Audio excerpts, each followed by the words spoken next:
guys, we're back in the bathroom, and since we were here last, a lot has happened.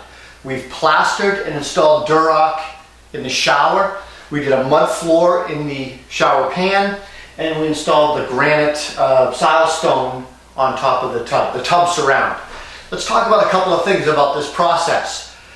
We did not have to gut this entire bathroom to the studs. Had we done that, we would have impacted 3 additional doors, trim, and lots of plaster. We would have incurred a lot more cost on the project. We only removed the walls, these 2 back here, that we had to, and the floor that we had to get the job done.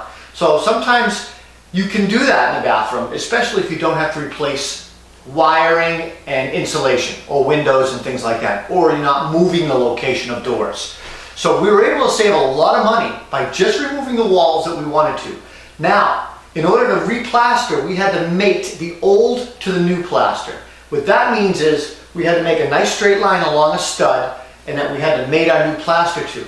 And I use a trick. Instead of, when you have a seam on plaster, you have to put tape on your seam. What I always do is I use a utility knife and I cut away just a little bit all the way along the seams of the old plaster, where I'm going to mate my new and my old together, so that when I put my tape and I do my first coat of mud, it's even.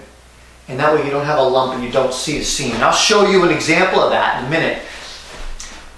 But the beauty of that is you can save your old work, and you can mate new work and old work. Now on our Durock, we installed our Durock. The next step of this is we put joint compound over the seams. We taped and mudded the seams, and we're going to waterproof. We're going to use a product called Hydroban. It's a waterproofing membrane. You paint it on, and it waterproofs the shower. So that will do that to the walls as well as to the mud floor. Now the mud floor was just installed this morning and it's drying right now. It's pitched about 1/4 inch per foot towards the drain so that water naturally flows towards the drain. And then the last thing that we did was we dropped in the granite surround, the tub surround today. It's a silestone. It's made in Spain, and it's a really beautiful product. And of course I measured wrong and I had to cut out my Durock to get it in. Look, on jobs, things go wrong. You measure wrong, things come broken, you gotta deal with it, and you gotta roll with it. In a perfect world, I would have built my walls, Durock and plastered, and had a tile marble guy come in and do a template. I didn't have time for that. I needed my stone right away because we want to drop the tub in so that we can connect the drain. And in order to connect the drain, we gotta get through this wall, which means I've got to do that before I can Durock and waterproof this. So the tub is holding up the rest of the job. It's holding up plumbing, it's holding up electrical, it's holding up tile. I can make my electrical connections on the tub. There's a lot of things that have to happen. So we needed the stone right away. So I measured for it, I screwed up, I improvised, adapted, and overcame on the job site. I like to use those terms. And we basically just cut our Durock out, slid it in, we got our stuff in. We're ready to go. The next video you see, we'll be installing the tub, we'll be making the connections, making the drain connection. We'll put the drywall, Durock back on this, waterproof the whole thing, and then we'll be doing some really nice tile work. One thing I want to talk about also is we're going to do a video on floor heat. I'm going to be installing a product called WarmlyYours Radiant Electric Heat. It's a custom mat. There's actually 2 mats that I'm going to use on this job.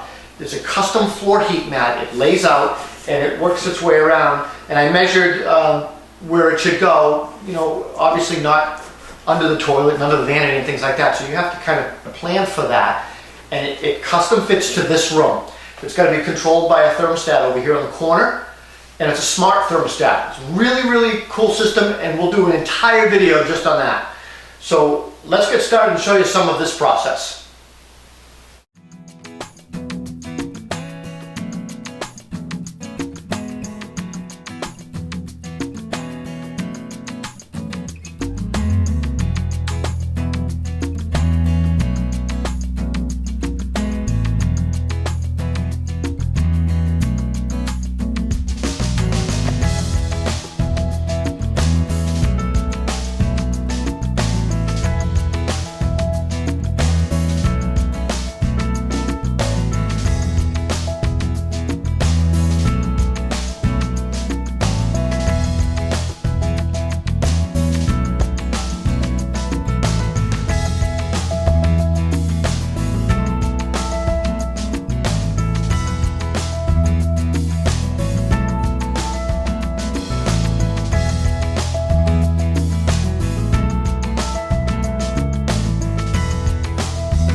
So that's it for today. The next video we do, we're gonna be installing this tub, making all the connections, and hopefully get started on tile. I'll see you soon. Take care.